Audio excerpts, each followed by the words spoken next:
विपक्ष जब कई सवाल इस बिल को लेकर उठाता है, तब आज गृह मंत्री ने हर शंका का जवाब दिया। कोई भी मुख्यमंत्री हो, मंत्री हो या प्रधानमंत्री हो, जेल में रहकर सरकार नहीं चला सकती। नरेंद्र मोदी जी ने आपके सब रास्ते बंद कर दिए। आज भी ये प्रयास कर रहे हैं कि अगर कभी जेल में जाना पड़े तो हम आराम से जेल से सरकार बनाएंगे। कानून इसलिए लाते थे जिससे कि वो सत्ता से बाहर न जाए। संविधान निर्माताओं ने ऐसी निर्लज्जता का कल्पना नहीं करा होगा कि कोई भी मुख्यमंत्री जेल में जाएगा और अंदर से मुख्यमंत्री बना रहेगा। राजनीति नैतिकता की हो रही है, जहां वोट चोरी का आरोप लगाकर खुद की जीत छिन जाने वाले छल का आरोप लगाते हुए जनता की लड़ाई लड़ने का दावा राहुल गांधी करते घूम रहे हैं, और सरकार कहती है कि ईमानदारी के साबुन से अपनी सियासी कमीज ज्यादा सफेद बताने वाला विपक्ष संविधान के 130वें संशोधन से जुड़े बिल का विरोध इसीलिए तो कर रहा है क्योंकि करप्शन के दाग की धुलाई उसे पसंद नहीं। नरेंद्र मोदी जी ने आपके सब रास्ते बंद कर दिए। वो अब वोट चोरी करके चुनाव चोरी कर रहे हैं। भाइयों और बहनों, महाराष्ट्र का चुनाव चोरी किया, हरियाणा का चुनाव चोरी किया, अब बिहार में एसआईआर लागू किया, लाखों वोटरों को हटा दिया, जिंदों को मार दिया और कहते हैं कि हम न्याय दिलवा रहे हैं। इन लोगों ने इंदिरा जी के समय में प्रयास किया कि प्रधानमंत्री को शील्ड किया जाए, और आज भी ये प्रयास कर रहे हैं कि अगर कभी जेल में जाना पड़े तो हम आराम से जेल से सरकार बनाएंगे, जेल को सीएम हाउस पीएम हाउस बनाएंगे और वहां जाकर डीजीपी जेल से ऑर्डर लेंगे, चीफ सेक्रेटरी जेल से ऑर्डर लेंगे। इस तरह से देश चलेगा। और ये कल्पना ही मैं तो, मेरी पार्टी और मैं दोनों सिरे से खारिज करते हैं कि जो व्यक्ति बैठा है इसके बगैर इस देश का शासन नहीं चल सकता, और इससे किसी का भी बहुमत पार्लियामेंट में या विधानसभा में प्रभावित नहीं होगा। एक सदस्य जाएगा, आपकी ही पार्टी के दूसरे साथी सरकार चलाएंगे, और आप जब जमानत प्राप्त कर लोगे तो आप आकर फिर से शपथ कर सकते हो। इसमें आपत्ति क्या है? ये ड्यूअल स्टैंडर्ड नहीं है। गृह मंत्री अमित शाह ने सोमवार को 41 मिनट के इंटरव्यू में विपक्ष के 10 बड़े आरोपों का सिलसिलेवार जवाब दिया। गृह मंत्री ने बता दिया कि जिस कानून से खुद को इंदिरा राज में बचाया जाता रहा, उसमें अपना पद खुद ही प्रधानमंत्री नरेंद्र मोदी ने शामिल कराया है। विपक्ष का केवल विरोधी दलों की सरकार को निशाना बनाने का आरोप किस तरह बेबुनियाद है। ये कहना कि आरोप में 30 दिन की जेल जाने पर पीएम सीएम मंत्री को कुर्सी से हटाने वाला बिल सिर्फ विरोधी नेताओं पर शिकंजा कसने का तरीका है, एक कोरी बकवास है। बिल में कुर्सी से हटाने का प्रावधान है, लेकिन उससे पहले बचने के 5 स्टेज हैं। आज 130वें संशोधन से जुड़े बिल का विरोध करने वाले राहुल गांधी दोहरा मापदंड अपनाते हैं, और 30 दिन में कुर्सी से हटा देने वाला बिल किसी आरोप में जेल जाने वाले पीएम सीएम मंत्री की बेल को लंबा खींचने के बजाय जल्द फैसला लाने में सहायक होगा। जहां आज सबसे बड़ी खबर यही है कि खुद प्रधानमंत्री ने इस संशोधन से जुड़े बिल में अपने पद को दायरे में लाने की कवायद की। प्रधानमंत्री जी ने स्वयं अपने आप को इसमें डाला है। पहले तो प्रोविजन ही नहीं था। तो जब कानून ड्राफ्ट हो रहा था तो उन्होंने खुद डाला अपना? हाँ, खुद डाला है। पहले 39वां जो संशोधन था, इसमें इंदिरा जी उपराष्ट्रपति राष्ट्रपति के साथ साथ खुद को भी इनके खिलाफ कोई वैधता नहीं रहती है चुनावी मुकदमों का एक संविधान संशोधन लेकर आई थी। वो खैर कांग्रेस पार्टी और श्रीमती इंदिरा गांधी की नैतिकता का सवाल है। नरेंद्र मोदी जी अपने खिलाफ खुद संविधान संशोधन लेकर आए हैं कि प्रधानमंत्री भी जेल में जाएगा तो उसको इस्तीफा दे देना। यानी जिस वक्त पूरा विपक्ष एक होकर सीधे प्रधानमंत्री नरेंद्र मोदी को घेरने में जुटा है, तब गृह मंत्री बताते हैं कि खुद पीएम मोदी ने उस कानून में अपने पद को शामिल कराया, जिससे दावा है कि पहले छूट पाते रहे, और फिर उसी बिल के खिलाफ जब विपक्ष एक होकर सवाल करता है तो जवाब गृह मंत्री देते हैं। विपक्ष सवाल उठाता है कि ईडी सीबीआई का गलत इस्तेमाल करके किसी भी विपक्ष शासित राज्य के मुख्यमंत्री या मंत्री को सरकार फंसा देगी और 30 दिन जेल भेजकर कुर्सी से हटवा देगी। गृह मंत्री कहते हैं कि आरोपी के पास कम से कम 5 विकल्प पहले ही खुद के बचाव के होंगे। Tomorrow you can put any kind of case on a chief minister. and put him in jail for have him arrested for 30 days without even him being convicted, and then he ceases to be chief minister. It's, it's there plain for everybody to see. So I think that it's absolutely wrong. It's anti our constitution. It's against our constitution. It's undemocratic. Investigating agencies को appoint executive करती है, यानी central government करती है, right? चाहे वो IT के हों, ईडी के हों, सीबीआई के हों। तो जब तक इनका इंडिपेंडेंटली अपॉइंटमेंट नहीं होगा, ये सस्पिशन, ये क्वेश्चंस बराबर अराइज होंगे कि ये सरकार के इशारे पर काम कर रहे हैं। ये मैं नहीं कह रहा हूं कि यूपीए के टाइम पे वैसे ही था, अभी भी ऐसे ही है। सबसे पहले एफआईआर होती है और सीबीआई है तो पीई होती है, प्रिलिमिनरी इंक्वायरी होती है। एफआईआर होती है, एफआईआर पर आप स्टे ले सकते हो। हाँ। उसके बाद में आपकी पूछताछ होती है, इस पर भी स्टे ले सकते हो।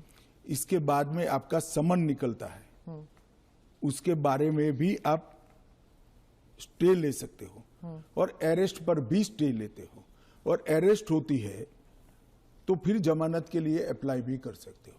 ये 5 स्टेज आते हैं, रातों रात कुछ नहीं होता।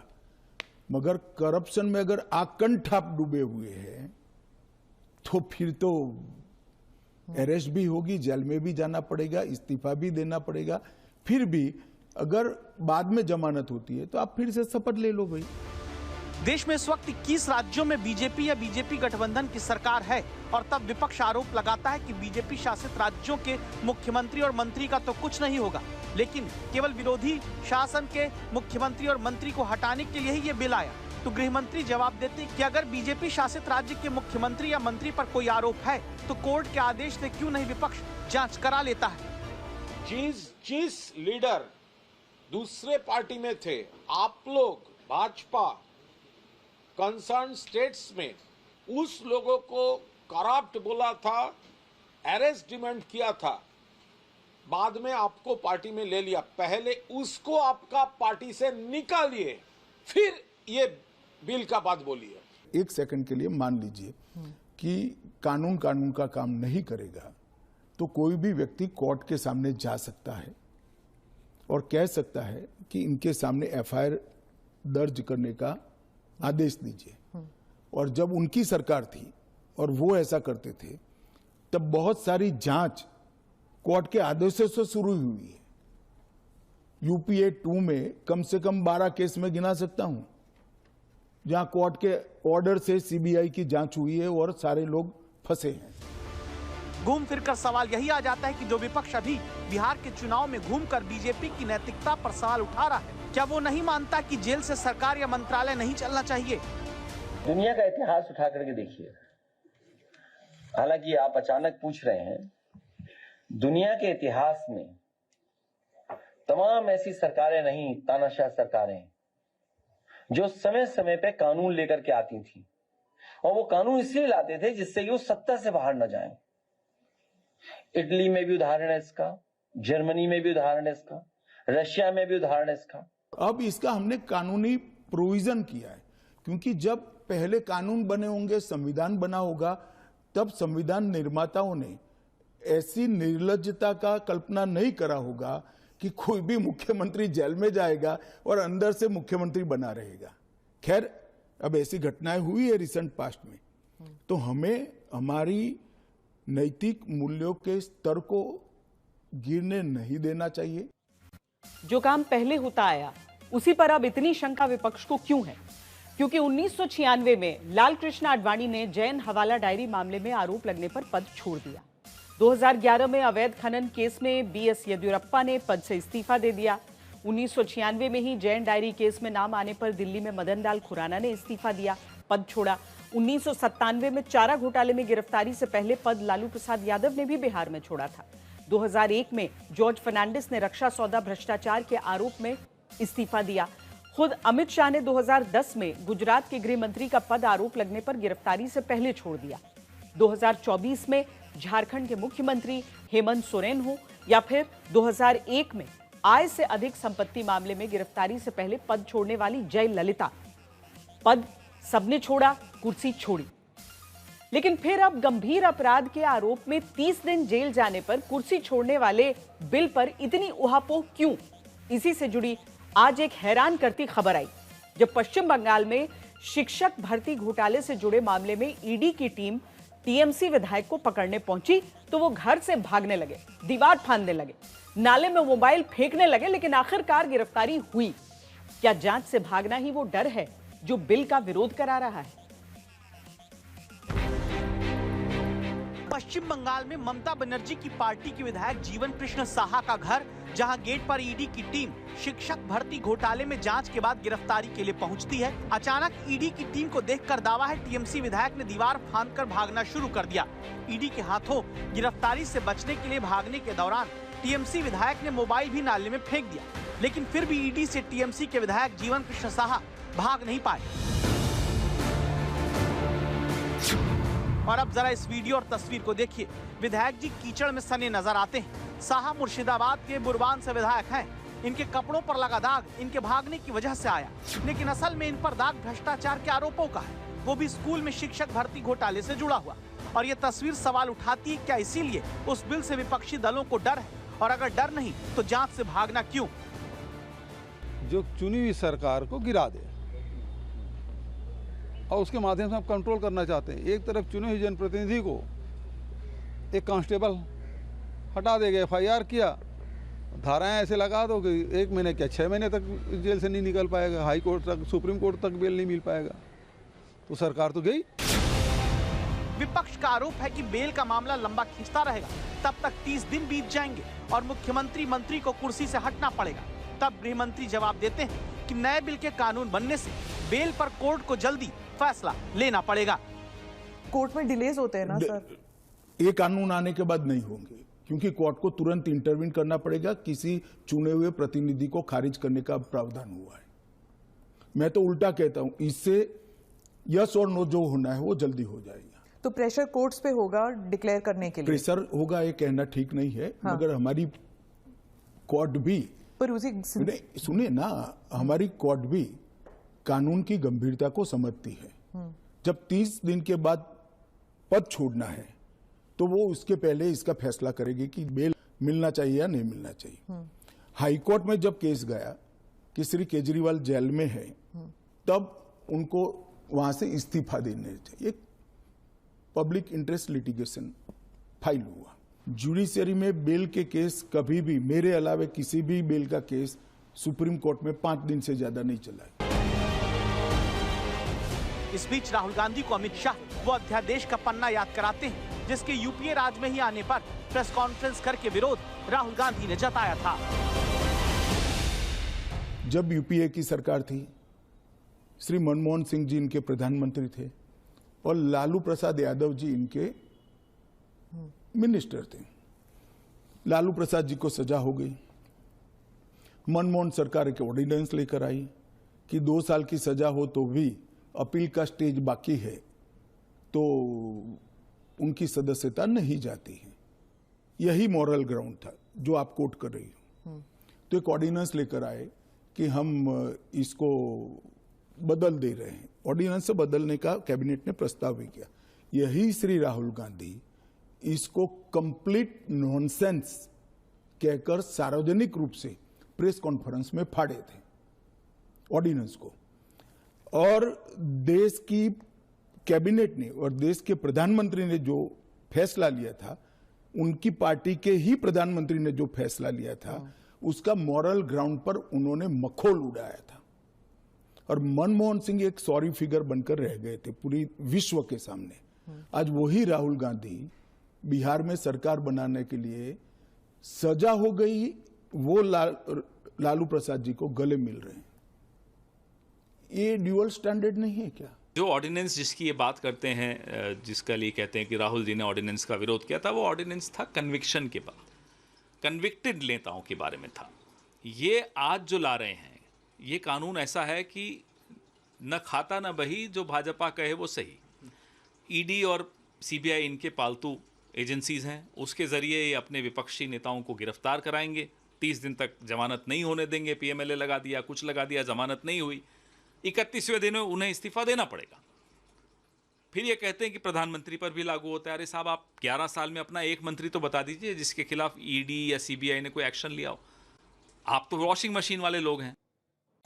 विरोध तो विपक्ष इस बिल का एक होकर कर रहा है, लेकिन क्या विपक्ष की ये एकता भी टूट रही है? क्योंकि आज सूत्रों के हवाले से खबर आई कि बिल को लेकर बनने वाली जेपीसी में कांग्रेस के सांसद शामिल हो सकते हैं, जबकि आम आदमी पार्टी, समाजवादी पार्टी की तरफ से पहले कहा गया कि वो जेपीसी में हिस्सा नहीं लेंगे। अब सवाल आया कि बिल की जरूरत क्यों पड़ी? क्या इसकी वजह अरविंद केजरीवाल हैं, जो जेल में रहते हुए 6 महीने तक मुख्यमंत्री बनकर सरकार चलाते रहे?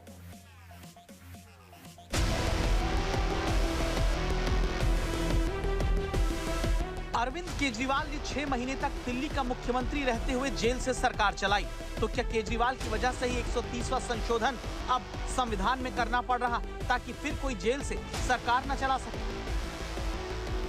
अगर ये कानून होता तो उनको इस्तीफा दे देना पड़ता, वो जो मैं मानता हूं कि देना चाहिए। बाहर निकलकर जब पब्लिक विरोध करने लगी तो उन्होंने दे भी दिया, मॉरल ग्राउंड पर ही दिया। अब कानूनन देना पड़ेगा, इतनी ही बात है। तो चुनाव फेस करने के पहले उन्होंने मॉरल ग्राउंड पर इस्तीफा देकर आतिशी जी को दिल्ली की मुख्यमंत्री, क्योंकि जैसे ही घूमने लगे पब्लिक ने सवाल करे। अरविंद केजरीवाल को फिर जनता की अदालत में तो मौका मिला नहीं, केस कानून की अदालत में अब भी चल रहा है। लेकिन केजरीवाल कहते हैं कि जेल से उन्होंने 160 दिन की जो सरकार चलाई, दिल्ली वाले वही सरकार चाहते हैं। लोकतंत्र को खत्म करने के मकसद से ये बिल लाया जा रहा है, इसलिए आम आदमी पार्टी ने और अरविंद केजरीवाल जी ने फैसला लिया है कि हम लोग इस बिल के लिए जो जेपीसी बनाई जा रही है सरकार के द्वारा, उसमें शामिल नहीं होंगे। ये तो एक नया संस्कृति आया अभी। विगत 2 साल पहले ऐसा केस ही नहीं था कोई। सभी लोगों पर आरोप लगते थे, सब लोग इस्तीफा दे देते थे, बरी होकर राजनीति शुरू करते थे। तमिलनाडु के कुछ मंत्रियों ने इस्तीफा नहीं दिया, दिल्ली के मंत्री और मुख्यमंत्री ने इस्तीफा नहीं। और अगर इस तरह से इस समाज जीवन का, नैतिकता का स्तर आप राजनीति का और समाज जीवन का नीचे ले जा रहे हैं, इससे हम सहमत नहीं हैं। हाल के दिनों में जेल जाने के बावजूद भी पद पर बने रहने वाले 3 मामले सामने आते हैं, जिनमें अरविंद केजरीवाल है, जो 6 महीने तक जेल में रहने के दौरान मुख्यमंत्री रहे। दिल्ली में ही मंत्री पद पर तब भी सत्येंद्र जैन बने रहे जब वो 9 महीने जेल में रहे। और तमिलनाडु में बिजली मंत्री सेंथिल बालाजी 8 महीने तक पद पर बने रहे जब वो मनी लॉन्ड्रिंग केस के आरोप में जेल में बंद रहे। और तब गृह मंत्री अमित शाह 2010 की याद दिलाते हैं, जब उन्होंने खुद ही गुजरात के गृह मंत्री का पद गिरफ्तारी से पहले ही छोड़ दिया था। मेरे पे आरोप लगा और जैसे ही मुझे समन आया, अरेस्ट छोड़ दीजिए, सीबीआई ने मुझे समन किया, मैंने दूसरे ही दिन इस्तीफा दे दिया था। अरेस्ट तो मेरी बाद में हुई। जैसे ही सीबीआई ने मुझे समन किया था, मैंने दूसरे ही दिन इस्तीफा दिया था और मुझे बेल मिल गया था 96वें दिन पर। फिर भी मैंने फिर से शपथ लेकर गृह मंत्री नहीं बना था। इतना ही नहीं, जब तक मैं कंप्लीटली मेरे सामने के सारे आरोप क्वाश नहीं हुए, तब तक मैंने किसी भी संवैधानिक पद पर शपथ नहीं ली थी। तो मुझे क्या विपक्ष नैतिकता के पाठ पढ़ाता है? यानी जो विपक्ष नैतिकता का सवाल अब तक वोट चोरी के आरोप पर उठाता आया, अब वो खुद जेल से सरकार चलाने से रोकने वाले बिल पर नैतिकता के कटघरे में खड़ा कर दिया गया है।